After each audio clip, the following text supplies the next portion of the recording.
अच्छा वीवो के मोबाइल बड़ मोबाइल चल बुझी हाँ छौरी मारे अच्छा खूबे ये स्टाइल हाथ में रखने अच्छा वीवो के मोबाइल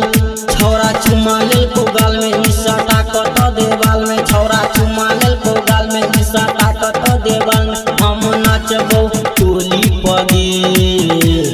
डोली में चले वो हम बोली छौरी केहू सा न हमारा पबोली छौरी डोली में चले वो हम बोली छौरी केहू सा न हमारा पबोली छौरी मिक्स बाय प्रवीण राज।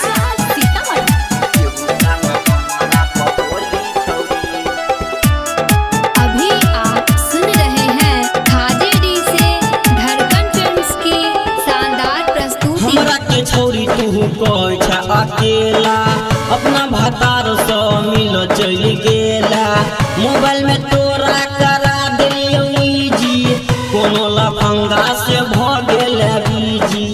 कोनो लफंगा से भ गेल हाँ गे हमरा के छौरी तू कह अकेला अपना भातार से मिल चल गेला मोबाइल में तोरा करा दिलियो जी कोनो छौरा से तू भ गेल बीजी छौरा चुमा ले को गाल में ईसा ताकत देवाल में छौरा चुमा ले को गाल में ईसा ताकत देवाल में हम नाचबो टोली पगे डोली में चले वो हम गोली छौरी केहू सा न हमारा पबोली छौरी डोली में चले वो हम गोली छौरी केहू सा न हमारा पबोली छौरी डीजे विकास रीगा सीतामढ़ी। अभी आप सुन रहे हैं खाजेडी से धड़कन फिल्म्स की शानदार प्रस्तुति। राइटर अनिल कमल दीपा के जान ले धर्मेंद्र धड़कन के तू पहचान ले गायक समद अंतरा के आइन ले अपना भतार ले तू थोड़ा थोड़ा जान ले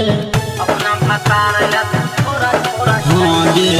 अनिल राइटर के तू पहचान ले धर्मेंद्र धड़कन के तू गे आइन ले गायक समद अंतरा ले काइन ले अपना भतार के तू गे छौरी मान ले छौरा चुमा ले को गाल में ईसा ताकत देवाल में छौरा चुमा ले को गाल में ईसा ताकत देवाल में हम नाचबो टोली पगे डोली में चलाएब हम गोली छौरी केहू सा न हमारा पबोली छौरी